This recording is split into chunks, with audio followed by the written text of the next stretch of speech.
porte-carte, support, ça c'est hyper intelligent.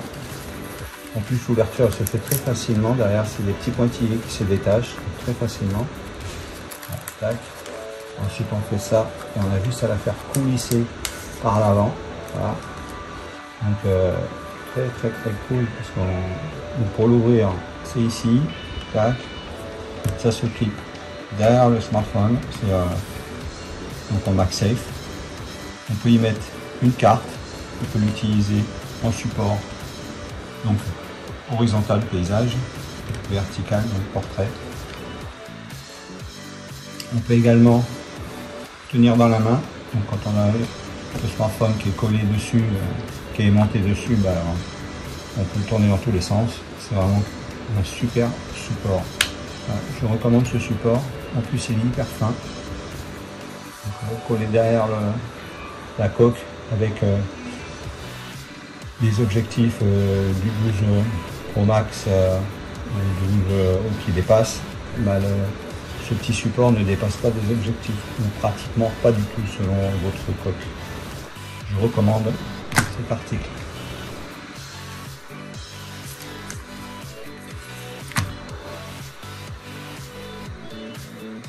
Donc là on a mis une carte dedans, donc l'épaisseur ne varie pratiquement pas du tout.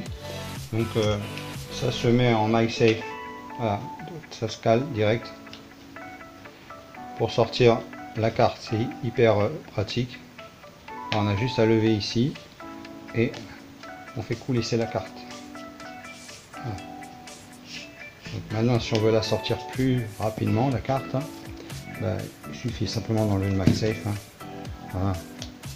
Et là ça sort instantanément.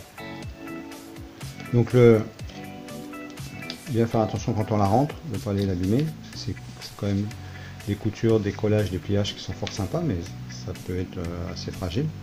Voilà, donc ici on a une ouverture, donc voilà, ça tient largement le téléphone, hein. Voilà. Ça tient, donc quand on l'a dans les mains, on ne le perd pas, c'est ça qui est intéressant. On a donc avec le système de pliure, on vient, tac, on rabat le haut, ça fait un support donc vertical, donc au mode portrait. Dans le même pliage, on peut également utiliser en mode horizontal, donc en paysage. Voilà. Et ce qui est vraiment intéressant, c'est que si on regarde bien, ça dépasse pratiquement pas du tout les objectifs. Alors après, ça dépend des coques que l'on a. Moi j'ai une coque quand même assez fine, mais voilà, ça fait pas quelque chose de... Alors ceux qui n'ont pas de protection sur les objectifs, ce qui est intéressant c'est que ça dépasse à peine les objectifs. Donc quand vous allez poser sur une table ou quelque chose de plat, votre objectif va pas frotter sur ce que vous avez posé. Donc c'est vraiment très intéressant. Également pour ceux qui n'utilisent pas de coque, bah, de mettre ça derrière, automatiquement ça va protéger vos objectifs à la pose. Je recommande, très bon produit.